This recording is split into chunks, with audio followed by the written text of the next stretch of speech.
Buenas tardes, amigos del Centro Piper. Estamos con la segunda exposición, la segunda ponencia de nuestro Congreso Hispanidad o Globalismo.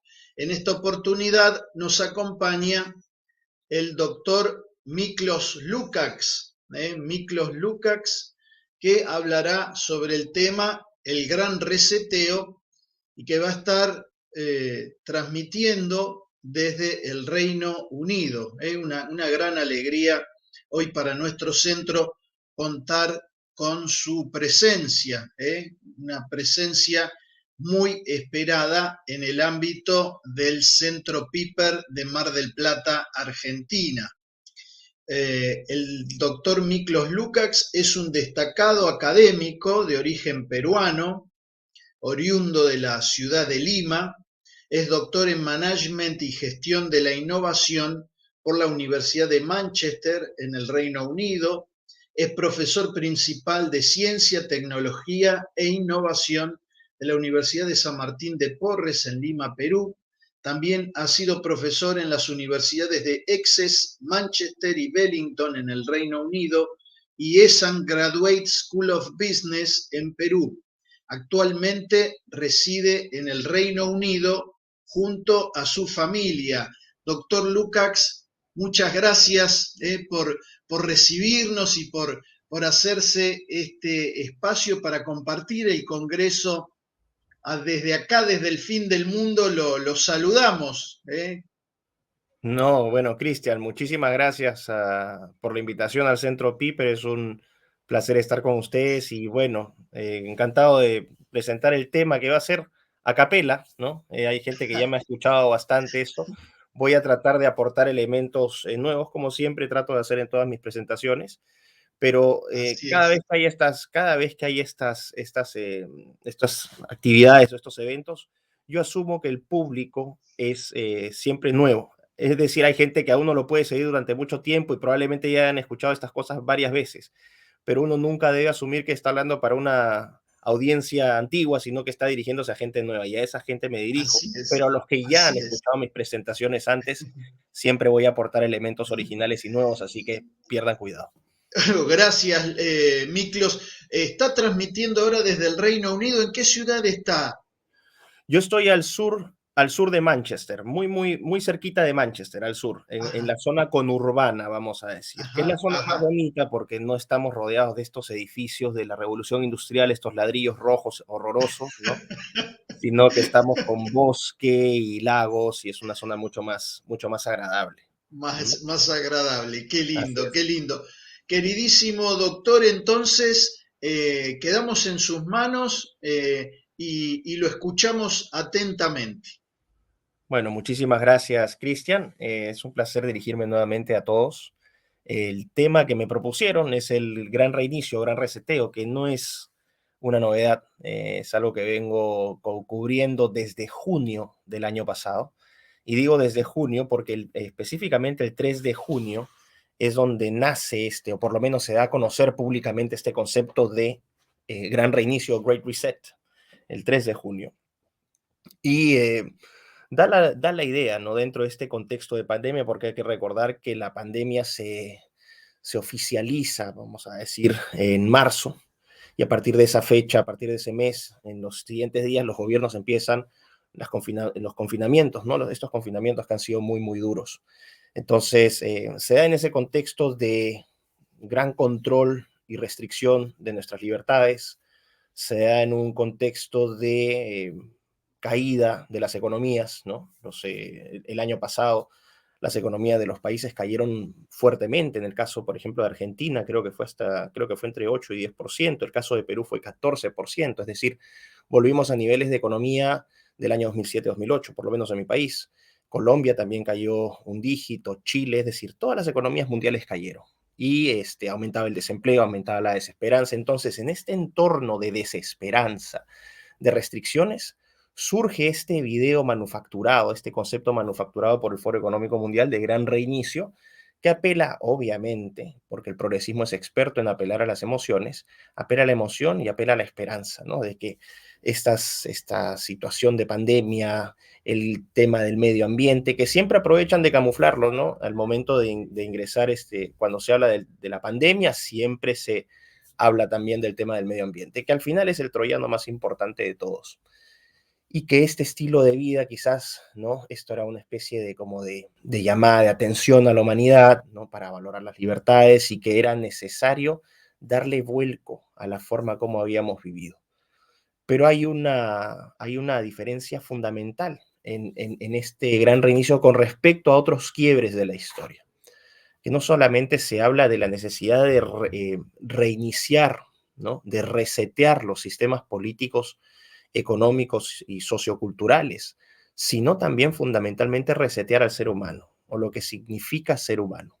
Y de este tema yo he hablado ampliamente, del transhumanismo, de la potencial aplicación de las tecnologías al propio ser humano. Pero quiero hacer un análisis en los campos político, económico, sociocultural y después antropológico, que creo que es el fondo de todo este asunto. Y también, de alguna manera, vincularlo a este último anuncio que se acaba de hacer desde Facebook, este lanzamiento del metaverso, que no es una idea nueva. Y si me permiten los organizadores, hoy en la noche, en aproximadamente 6 horas, voy a tener un vivo en mi canal de YouTube donde voy a hablar extensamente sobre este concepto del metaverso, cómo estos elementos están eh, afectando, ¿no? Y buscan redefinir y reconfigurar literalmente todas las formas de interacción social, de producción económica, de relaciones familiares, ¿no? Hay un gran reinicio, como se dice. Bueno, desde el lado político, ¿qué significa un gran reinicio? Hemos visto y hemos sufrido gradualmente la pérdida de libertades. Bajo el tema, bajo la excusa del virus, los gobiernos han tomado literalmente control de nuestras vidas. Quiero que sepan solamente hoy que en Austria, el gobierno austríaco ha declarado que los no vacunados están en confinamiento obligatorio. Austria tiene aproximadamente un 60%, casi 65% de su población vacunada. Aún así, nadie se explica, ¿no? Cómo han aumentado los casos de COVID, no solamente en Austria, sino en Europa Occidental fuertemente, en Europa Oriental también, pero bueno, tasas de vacunados menores. E inexplicablemente, a pesar de estas vacunas, lo que estamos teniendo es un aumento enorme en los contagios. La primera pregunta que uno se haría es, bueno, ¿cómo han aumentado los contagios si la gente está vacunada? La respuesta es muy sencilla, porque los vacunados también difunden el virus. Los vacunados también mueren.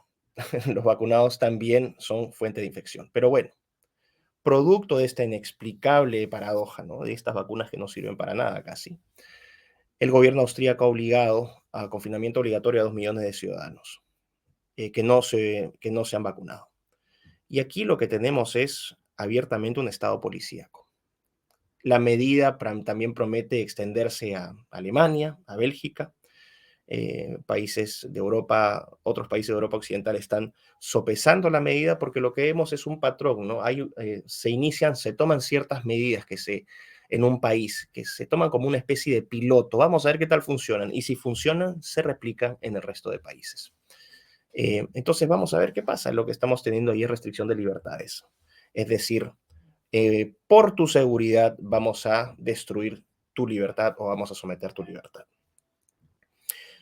Esto establece un cambio radical en el modelo, supuestamente estas democracias liberales de Occidente, en las cuales, ¿no?, la competencia, vamos a decir, política se daba a través de partidos políticos, sistemas de votación, es decir, sistemas electorales, dependiendo del sistema, si era un sistema presidencialista, parlamentarista o monarquía parlamentaria, dependiendo ¿no?, de los diferentes modelos, pero se apelaba siempre a un modelo democrático de votos en el cual los ciudadanos, a través del ejercicio de ese voto, ¿no?, de la emisión de ese voto, otorgaban el poder por un determinado tiempo a un gobernante o un conjunto de gobernantes para que dirigieran los destinos. ¿Qué tenían que garantizar estos gobernantes? En la mejor tradición de Locke, tenían que garantizar vida, libertad y propiedad, ¿no?, que son también los estandartes de la Constitución estadounidense. Pero ahora lo que estamos viendo es un Estado o un poder político que ya no se asemeja a los postulados o no es fiel a los postulados de Locke, sino que es más fiel a los postulados de Hobbes, este Estado leviatán, que en orden para garantizar tu seguridad, tu salud, ¿no?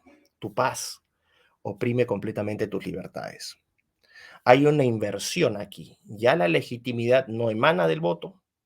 Ese es un gran reinicio político. Ya no va a emanar del voto, de la participación de los ciudadanos en los procesos políticos, sino que va a ser van a ser sistemas políticos que responden a una cúpula de poder que es superior, que es el supranacionalismo, ilegítimo e irrepresentativo porque nadie ha votado a estas personas, que desde plataformas supranacionales como la ONU, la OMS, el no sé, Banco Mundial, Fondo Monetario Internacional, diseñan políticas públicas y diseñan paquetes institucionales, es decir, conjuntos de leyes, obviamente todos orientados a la agenda progresista del aborto, el género, la agenda LGBT, el feminismo y sobre todo ¿no? esta religión medioambientalista. Entonces, diseñan estos paquetes de políticas públicas y de leyes y simplemente los exportan a los diferentes países con estos gobiernos que ya no son gobiernos legítimos. Aquí uno podría hacer un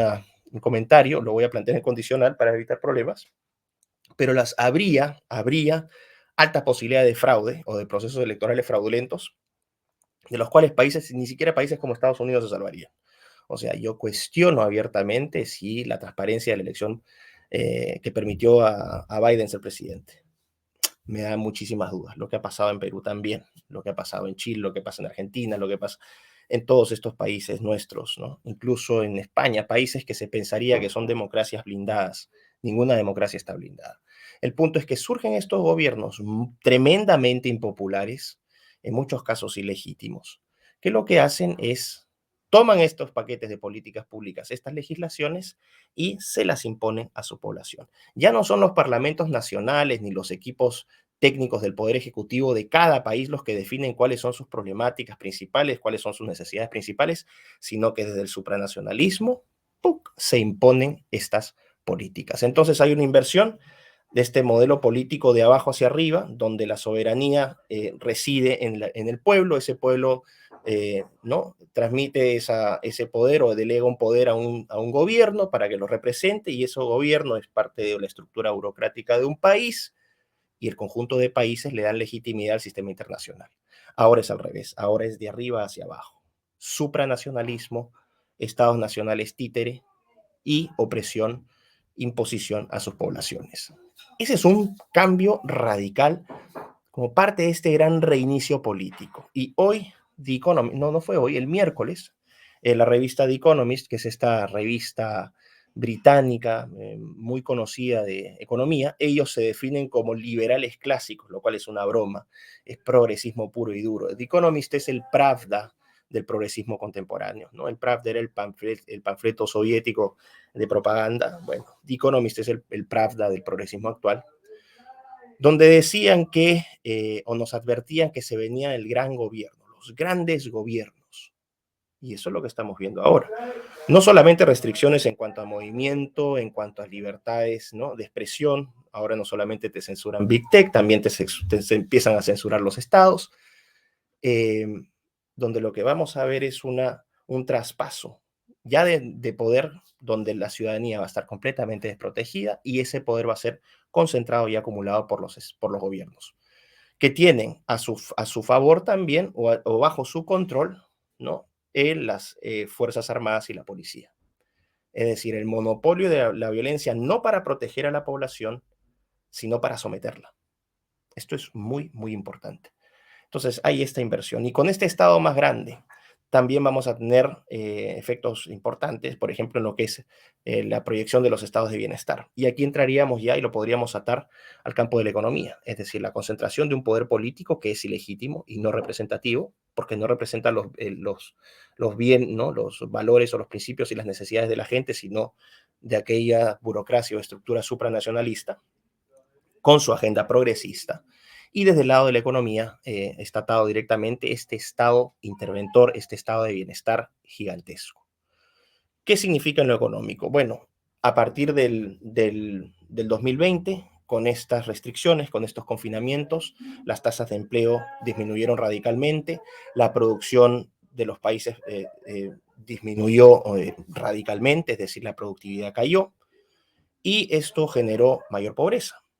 Esta pobreza genera mayor dependencia al existencialismo estatal. Entonces es como una especie de crisis inducida, ¿no? Vamos a generar la crisis y vamos a después dar nosotros la solución.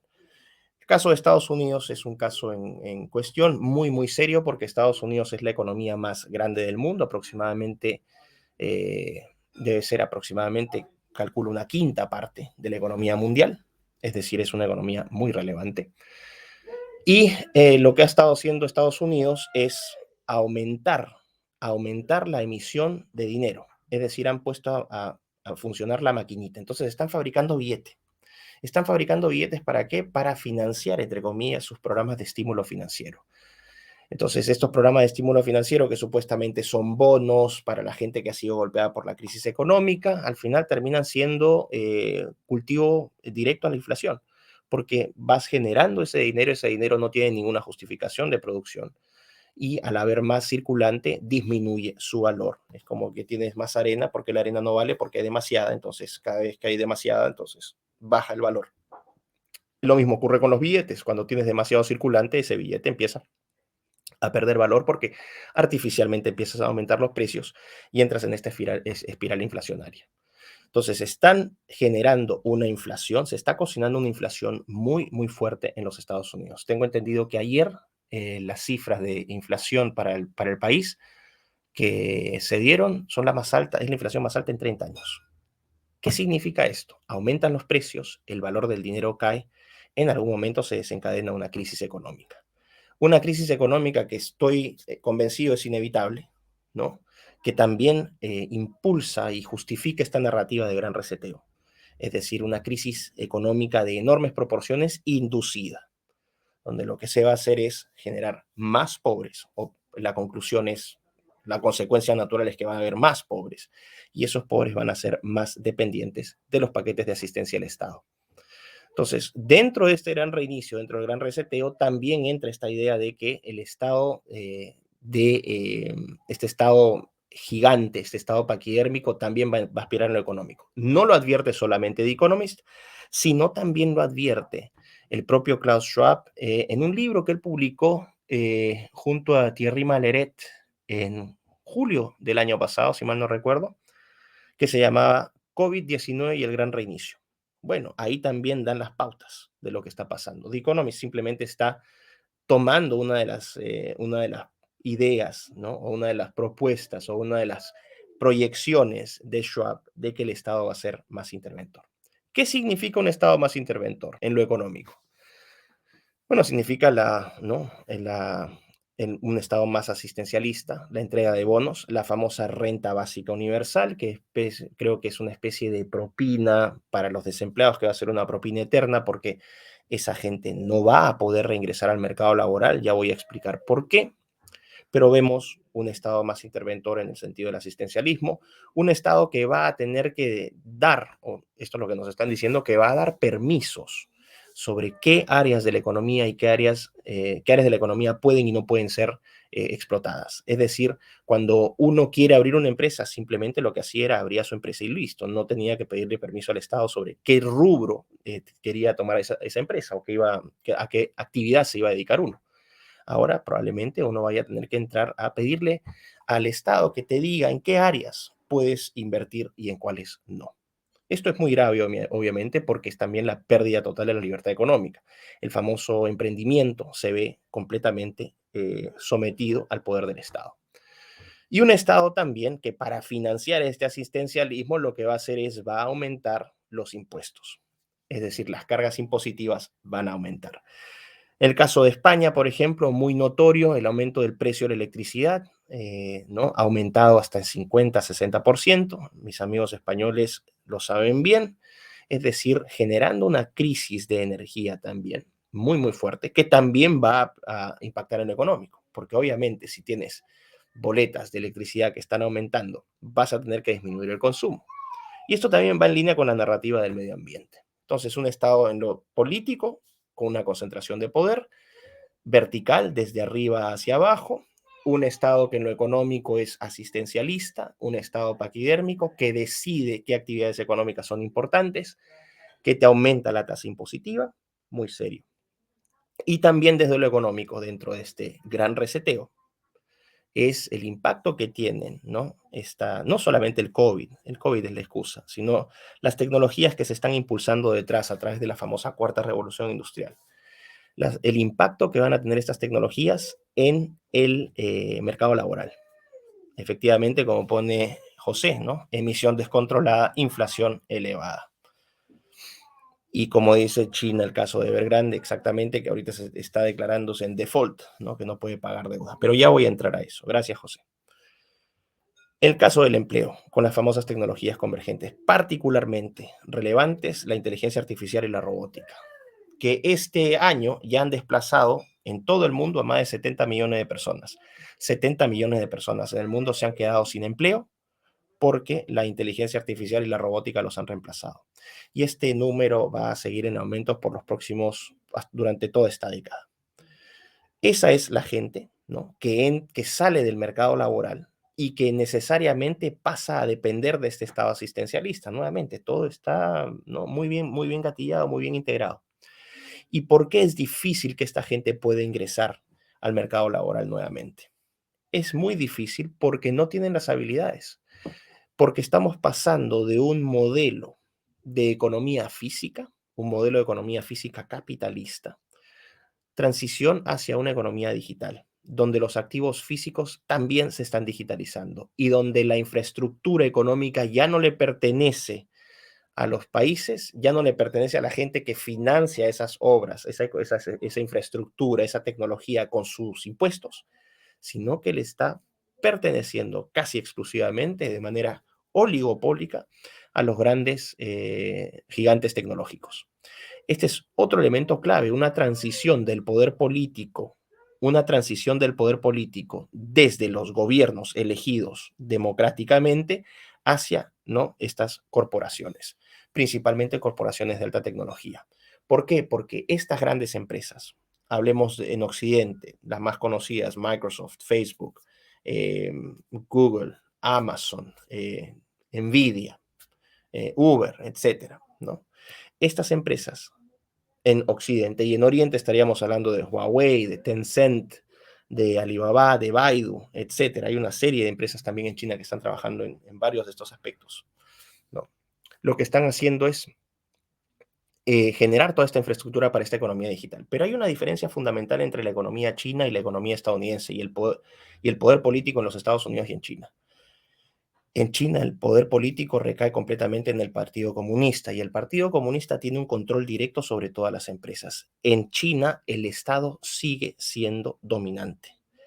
Cualquier empresa tecnológica de estas gigantes tecnológicas chinas que opera dentro de ese país tiene que seguir a rajatabla las indicaciones del Partido Comunista, principalmente de su líder supremo, que es Xi Jinping. Es así de fácil. Aquellos que se desvíen o que generen mucha tensión van a correr peligro, como ha sido el caso de Jack Ma, ¿no? De Alibaba, que se volvió demasiado famoso para el gusto del Partido Comunista Chino y ya le dieron de baja. Antes este señor estaba presente en los foros de Davos, era una especie de embajador soft de la diplomacia china, lo sacaron de circulación porque, como dicen en Argentina, se puso muy figuretti. Pero en China tienen este modelo de control donde el Estado predomina, o sea, lo político predomina sobre lo económico. En Occidente es completamente diferente. Cuando vemos estas empresas, estos gigantes tecnológicos como Microsoft, Google, Amazon, Facebook, Apple, etcétera, estas empresas no están sometidas directamente al mandato de los Estados Unidos. Claro, en teoría sí, pero tienen tanto poder. Y no solamente un poder económico. Vean el acceso, ¿no?, al manejo de la información a través de las tecnologías de cloud computing, ¿no? Toda la data que tienen alojada en sus servidores. No solamente es data de empresas, sino que es data de seguridad nacional, del FBI, de la CIA, del Pentágono. Entonces, han acumulado un poder enorme y no existe esta sumisión o este sometimiento del Estado a la empresa como existe en China, en los Estados Unidos. El punto es que aquí sí se establecen dos modelos dentro de este gran reinicio económico que implica la, vamos a decir, la digitalización de las economías capitalistas físicas. Lo que estamos viendo aquí es que toda esta infraestructura pasa a ser controlada por estas corporaciones que son las que desarrollan el software y el hardware para crear esta economía digital. El punto ahí también es qué pasa con la gobernanza, qué pasa con la representatividad, qué pasa, por ejemplo, con los casos de oligopolios o monopolios o oligopsonios. Todas estas fallas de mercado que son patentes, ¿no? Actualmente, ¿no? Porque lo que tienes es el peligro de que el poder monopólico o oligopólico también se transforme en algún momento en un poder político, que es lo que estamos viendo ahora. Entonces, frente a esa situación, frente a esa digitalización de la economía, ¿qué es lo que hacemos? Cómo se reincorpora esa gente que ha sido eliminada del mercado laboral producto de esta ola, de este tsunami tecnológico? Es gente que no entra, nunca más va a entrar, porque no tienen la capacidad, ni las habilidades técnicas, ni el tiempo, ni los recursos para hacer esa transición. Y estamos hablando, por ejemplo, el mercado de desde profesiones o desde oficios elementales, ¿no? Como por ejemplo trabajar como en una planta industrial ensamblando partes o poniéndoles etiquetas a las latas de conservas o metiendo, empaquetando los espárragos en una caja. Esas tareas se están automatizando. Esa gente tiene cero posibilidad. Pero no solamente ellos están amenazados. Las profesiones de mando medio, ¿no? Los médicos, los ingenieros, los arquitectos, los contadores, no es que en algunos casos estas profesiones vayan a desaparecer, porque no van a desaparecer, pero sí muchos van a verse desplazados, porque van a tener que convivir con estas tecnologías, con la inteligencia artificial y con la robótica. Y hay profesiones que sí van a desaparecer abiertamente. Profesiones de carácter analítico van a ser completamente erradicadas. Especialmente acá siempre pongo el ejemplo de los pobres contadores. Los contadores tienen los días contados, por ejemplo. Y así como esa profesión, otras más. Entonces, ¿qué hacemos con esta gente que ha sido expulsada del mercado laboral? Difícil que reingresen. No todos van a reingresar. Aquellos que no tengan la capacidad, la visión, los recursos para hacer la transición de una economía física a una economía digital, están perdidos, porque hacia eso vamos. Otro elemento importante también dentro del gran reseteo, condicionado por este cambio en el mercado, ¿no? En el mercado laboral, este cambio paradigmático en la economía, las profesiones que se están ofertando. ¿Qué pasa con el modelo de educación? Estamos viendo ahora que la educación es cada vez más online, más a distancia. No solamente esas actividades, sino también las actividades de sociabilización entre seres humanos. Es decir, todo se está virtualizando, pero en el campo de la educación no solamente están cambiando los métodos de enseñanza, sino también la oferta educativa tiene que cambiar producto de estos cambios en lo político, en lo económico, en lo laboral. ¿Y qué profesiones se ven con futuro? Bueno, todas aquellas, por ejemplo, que tengan que ver con altas tecnologías van a tener un campo, no solamente en el desarrollo de tecnologías físicas, sino principalmente gestión de datos, ¿no? Administración de datos. Vamos a hablar de programadores, programadores en lenguaje de inteligencia artificial, matemáticos, estadistas. Esa gente va a tener mucho, mucho campo desde la biotecnología, por lo menos en los países desarrollados. También la gente que esté trabajando en genética, que esté trabajando en biología molecular, en epidemiología. Bueno, mucho campo. Pero hay otras profesiones que no van a tener cabida, ¿no? Y no es que no vayan a tener cabida porque no hay interés, sino porque el nuevo modelo económico, este modelo digitalizado, lo exige. Estamos viendo un aumento muy fuerte, un impulso muy fuerte a estas profesiones llamadas STEM, Science, Technology, Engineering y Medicine, ¿no? Ciencia, tecnología, ingeniería y, perdón, matemática, matemática. Entonces son las carreras científicas. Esas carreras científicas van a tener, por cuestiones obvias, mucha más demanda desde el lado de los empleadores. Es decir, va a haber un crecimiento en eso. Pero ¿qué está pasando, por ejemplo, con profesiones que son más humanas, ¿no? O con oficios que son más humanos? ¿Qué pasa con la literatura, con los estudios clásicos, con la historia, ¿no? Con los geógrafos, con los filósofos? Miren, muy interesante lo que está pasando, porque el campo de los estudios clásicos está siendo cada vez más escondido, más limitado. Y esto también plantea enormes cambios dentro de la oferta universitaria, que es lo que estoy viendo que está pasando ya, que las universidades están modificando esa oferta universitaria. Pero ahí también se está generando una oportunidad. Mientras las universidades están adecuando su oferta universitaria a este modelo de economía digitales, están surgiendo alternativas, ¿no?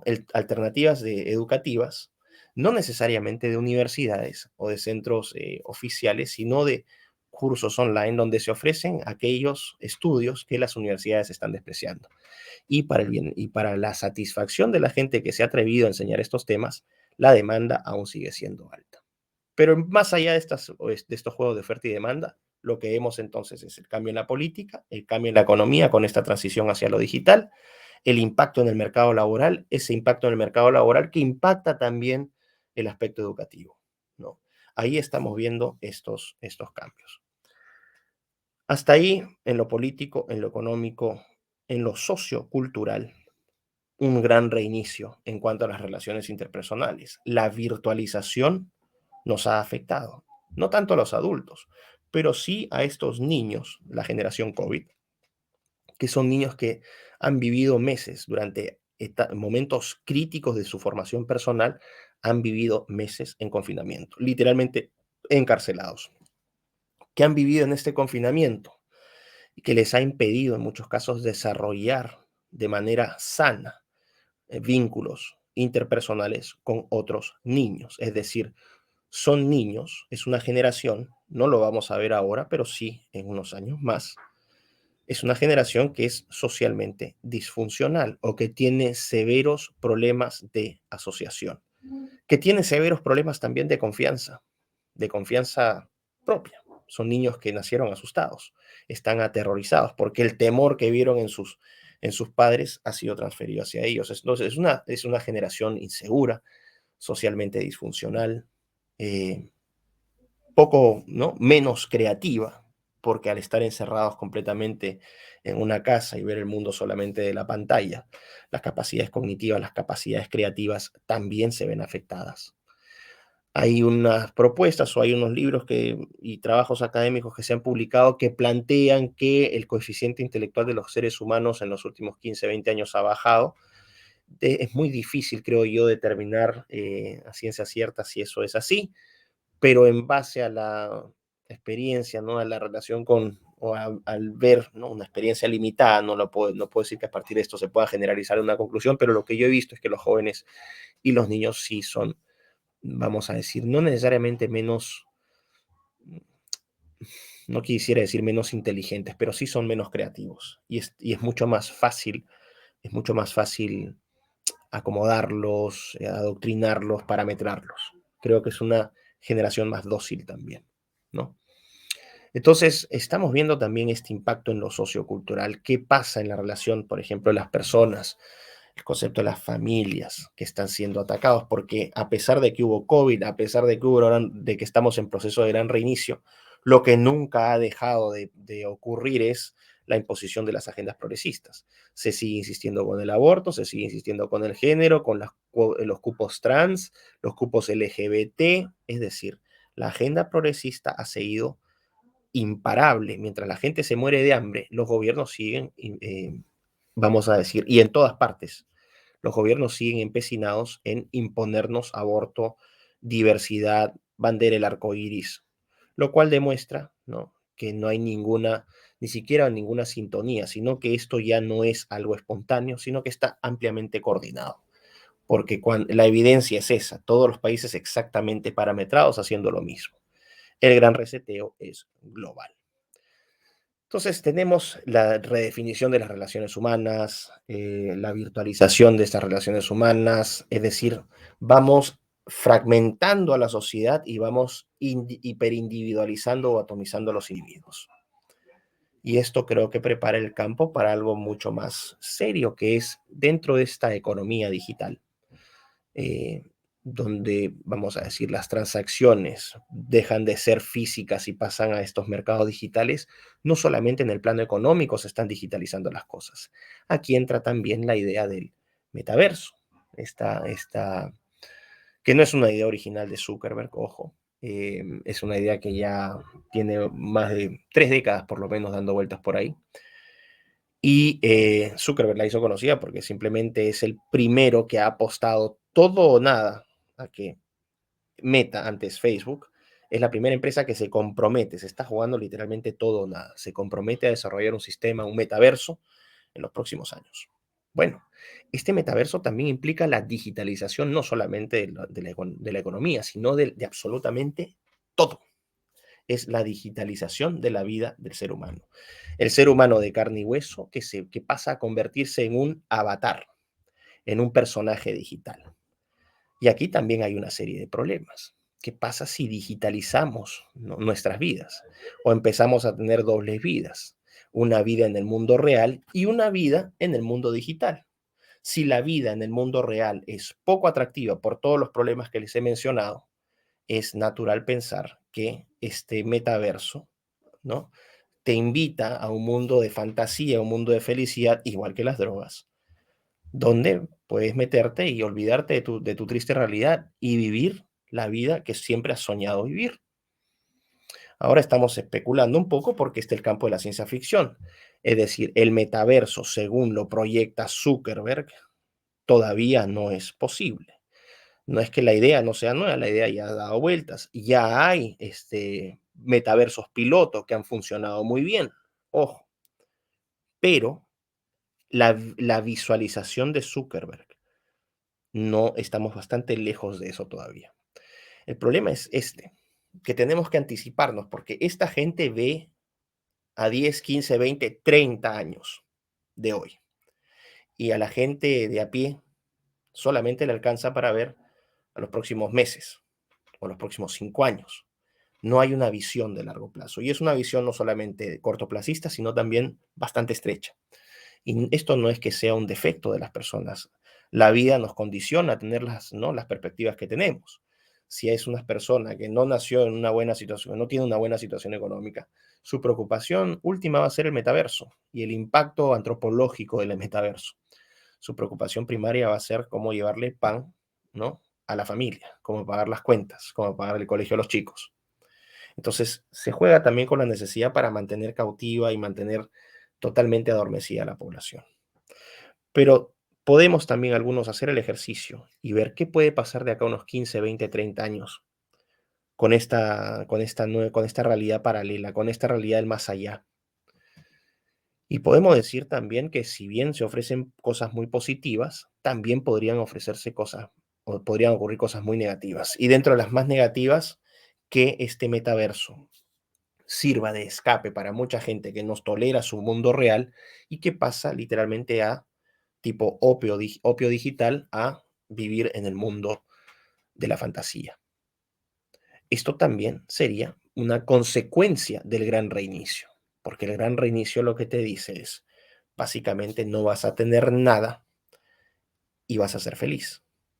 Bueno, en el mundo digital, en el metaverso, ¿qué vas a tener en el metaverso? Nada. Vas a estar como un zombie con tus anteojeras, ¿no?, viviendo esa fantasía que la realidad del mundo natural te niega, de manera natural o artificial. Entonces, estamos en un periodo de enormes cambios, estamos en un periodo de grandes transiciones.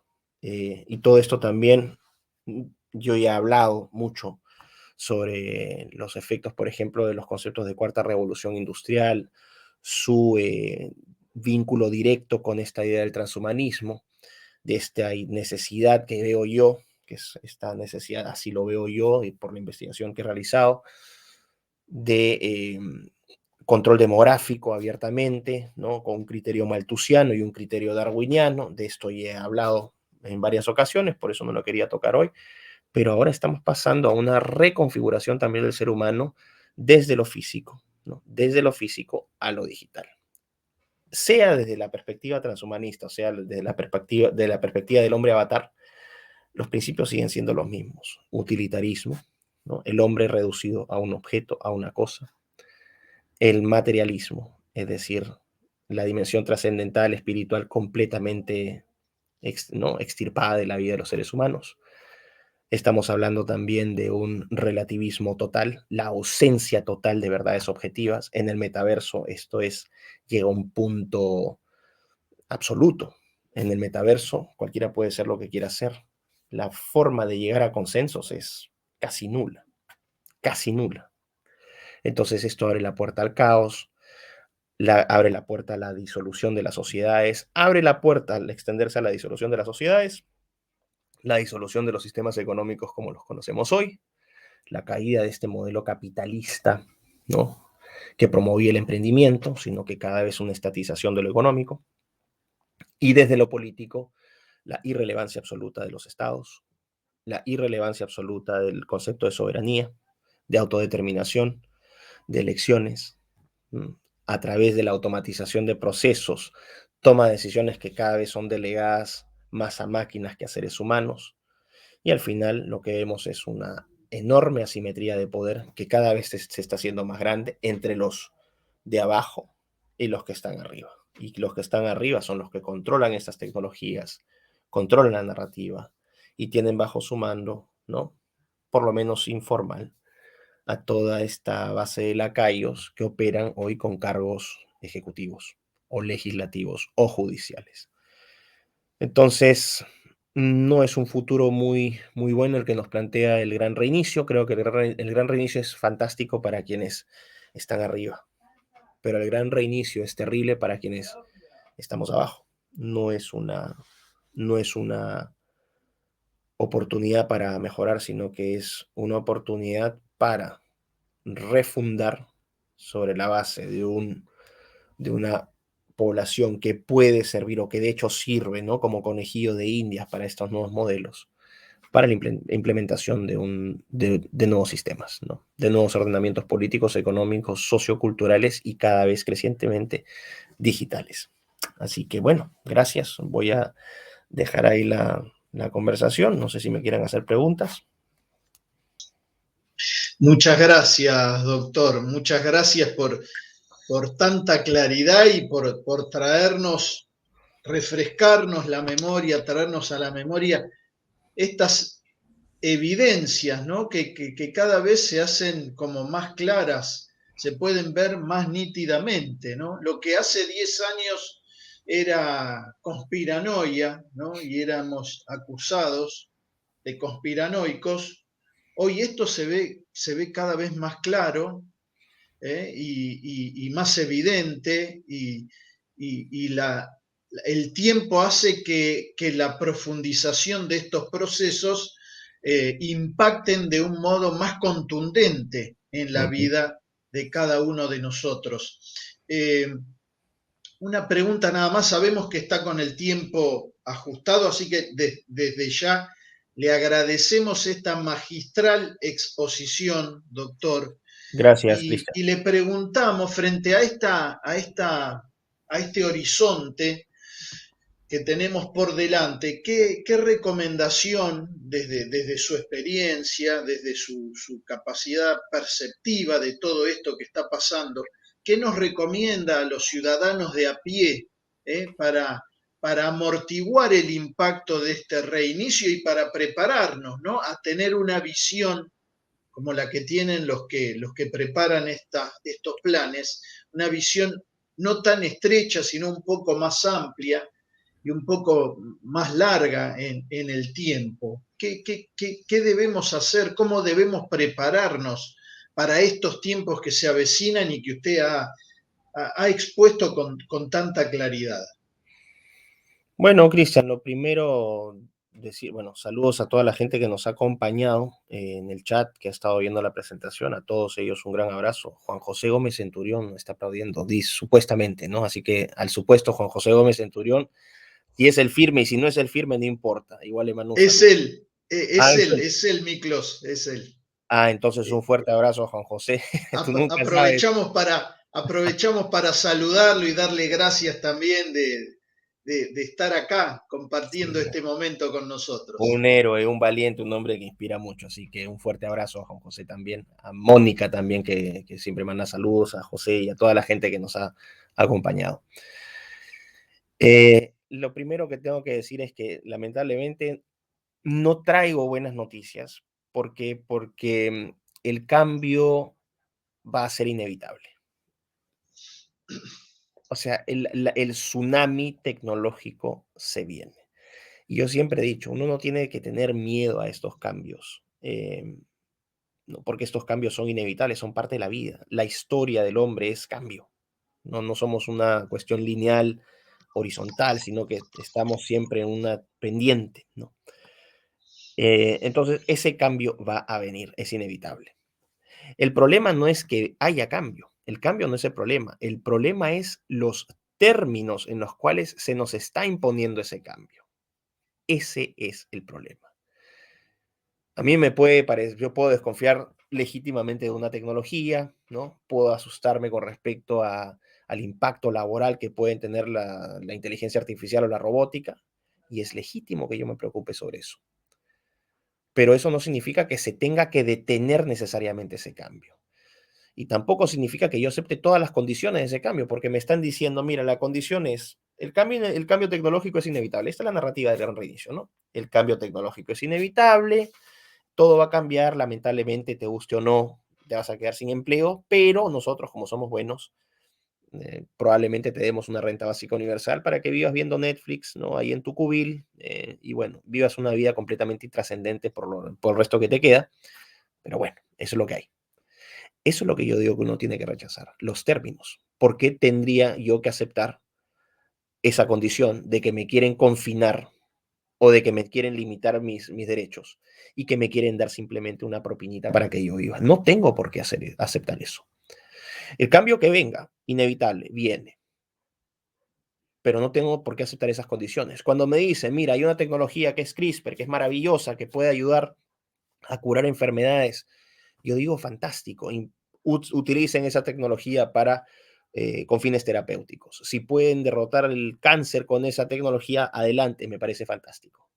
Pero cuando nos dicen, bueno, y también sabes que vamos a empezar a diseñar personas y vamos a empezar porque hay crisis de órganos, entonces vamos a empezar a mezclar genes de cerdos con genes de humanos y vamos a empezar a producir órganos. Ahí yo digo, bueno, esos términos no tengo por qué aceptarlos. Entonces, cambio tecnológico es inevitable. En la sociedad en la cual vivimos hoy va a ser completamente distinta a la que se viene en los próximos 30, 40, 50 años. Completamente distinta. Ni hablar de acá a un siglo. Completamente distinto. Pero no tenemos por qué aceptar esas condiciones. Y para mí, las condiciones se resumen en algo muy importante. La deshumanización del ser humano en nombre del progreso tecnológico. No tenemos por qué aceptar eso. No tenemos por qué aceptar deshumanizarnos en nombre del progreso tecnológico. Porque ese progreso tecnológico significa un poder político y económico para quienes implementan, diseñan y supervisan esas tecnologías. Pero siempre, pero implican un costo muy grande para quienes supuestamente nos deberíamos beneficiar de esas tecnologías. Al final, la transferencia de todas las responsabilidades y la transferencia de todos los daños es hacia los ciudadanos. Exacto. Y eso me parece. Entonces, me dicen, ¿qué hacer? Bueno, preparen, quieran, son aplicaciones, vamos a decir, cuestiones muy prácticas. Abracen mucho a sus familiares, abracen mucho a sus hijos, que sus hijos recuerden lo que es el calor humano. Háblenles, ¿no? ¿Qué es la verdad? Si tienen un sistema de valores a través, por ejemplo, católicos, llévenlos a sus hijos a misa, denles un sistema de valores. No tengo amigos que son protestantes, bueno, ellos tendrán su forma de ver el mundo, como sea. Pero el punto es un sistema de valores. ¿Por qué un sistema de valores? Porque les va a dar absolutos. Van a ser esos pequeños banderines en este horizonte progresista que está que carece de todo tipo de banderines. Es decir, un Exacto. metaverso absolutamente relativista donde todo es posible, nada es malo o nada es bueno. Es terrible. Entonces, algo que les permita, sobre todo a los más chicos, que son el objetivo del progresismo, que les permita plantarse en banderas donde puedan ubicarse en este relativismo que es criminal.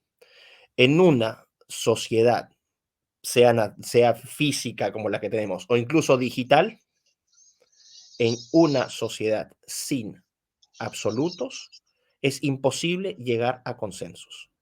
Y al no llegar a consensos es imposible establecer acuerdos. No se puede convivir socialmente. Y cuando no se convive socialmente, dos alternativas: el aislamiento total o el conflicto. Y yo creo que hacia eso vamos. Así es, vamos. ¿No? Darle la capacidad entonces a los más chicos, a nuestros jóvenes, a nuestros adolescentes, a nuestros niños, darles valores, darles mucho amor, que recuerden siempre lo que significa el afecto de una madre o de un padre, de un hermano, de los amigos. Aquellos que tienen su enamorado, quiéranse. Nadie va a reemplazar nadie va a reemplazar al ser humano. Exacto. Miklos, en los 2 últimos minutos te hago esta pregunta. Ya has hablado de esto, pero creo que viene al tema. Has hablado de que hay una relación entre este transhumanismo y el aborto y la ideología de género y la agenda progresista en general. ¿Podrías, para los que nos están escuchando, que están dejando mensajes, que están muy contentos y se está aclarando en esta exposición muchas cuestiones que están ahí dando vueltas? ¿Qué relación hay entre el transhumanismo y esta avanzada sobre nuestros países a favor del aborto, a favor de la ideología de género y de la agenda progresista en general? Bueno, si me permites, un pequeño, como decimos en Perú, un pulicherry, aparte del vivo que voy a dar sobre metaverso hoy, hay un video sobre una presentación que hice en México, bueno, las presentaciones que hice en México, donde hablo precisamente de este tema en extenso, pero para resumirlo, cuando hablo de todas las agendas progresistas, hablo de agendas que apuntan hacia la redefinición y reconfiguración del ser humano. Esto es muy importante. Todas las agendas progresistas apuntan a la redefinición y reconfiguración del ser humano. Cuando hablamos del aborto, lo que estamos hablando es de la cosificación, ¿no? De la cosificación del ser humano, una cosificación total. El ser humano convertido en cosa. Y con las cosas tú puedes hacer lo que sea. Las cosas puedes desecharlas, puedes manipularlas, puedes producirlas, puedes venderlas. Bueno, eso ya ocurre con el ser humano. Y eso se expresa a través del aborto, a través de los experimentos con seres humanos en laboratorios de universidades y centros de investigación, con los vientres de alquiler, donde uno manda a comprar niños a pedido en las, ¿no? Clínicas de inseminación artificial, donde uno puede también pedir catálogo, qué tipo de donantes, para qué tipo de características quiere físicas para su hijo, y esos tienen más o menor precio dependiendo del tipo de características. Entonces, a través del aborto lo que haces es eso. A través del género lo que estás haciendo es relativizar la condición del ser humano. Ya no eres una realidad objetiva física, sino que puede ser cualquier cosa. Y esto calza muy bien con la idea del transhumanismo, ¿no? Si yo puedo ser cualquier cosa, bueno, el transhumanismo justamente eso es lo que necesita seres dispuestos a hacer cualquier cosa, a potenciarse hacia cualquier cosa. Y eso también calza muy bien con esta idea de metaverso o mundo digital, donde tú puedes ser cualquier cosa, donde tu realidad física es absolutamente irrelevante. Entonces, fíjense qué interesante, no solamente es, uno tiene que ver los principios aquí. ¿Cuáles son los principios? Y los principios que se mantienen, como dije, son utilitarismo, materialismo, relativismo, cientificismo, esta fe en la ciencia, la pérdida total de una dimensión trascendental, el ataque frontal a la religión, especialmente en Occidente al cristianismo, al catolicismo en particular, ¿no?